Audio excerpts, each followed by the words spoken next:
గురుగారు సింహరాశి వారికి ఈ వారం ఎలా ఉండబోతోంది? సింహరాశి వారికి 3 గ్రహాలు అనుకూలిస్తున్నాయమ్మా.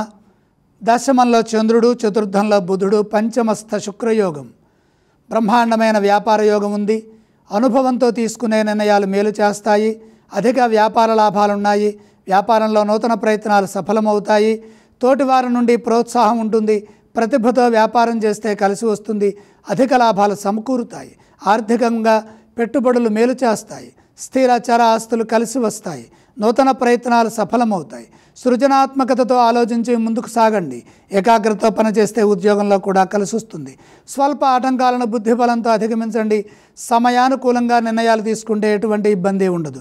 కొందరు కావాలని మీకు ఇబ్బంది కలిగించాలని సూచన శాంతంగా వ్యవహరిస్తే ఏ సమస్య ఎదురవదు. సున్నితంగా, స్పష్టంగా, మితంగా సంభాషించండి. పట్టుదలకు పోయే ఇబ్బందులు కావాలని కొని తెచ్చుకోవద్దు. ముఖ్య కార్యాల్లో అప్రమత్తంగా ఉండటం మంచిది. ప్రయాణాల్లో జాగ్రత్తగా వ్యవహరించండి. దగ్గర వారితో ఆత్మీయానురాగాలతో సంభాషించాలి. సింహరాశి వారు ఏ స్తోత్రాన్ని పఠించాలి? సింహరాశి వారు శ్రీ సుబ్రహ్మణ్యేశ్వర స్వామి వారిని స్మరించడం మంచిది. సింహరాశి వారు ఏ ఆలయాన్ని సందర్శిస్తే మంచిదంటారు?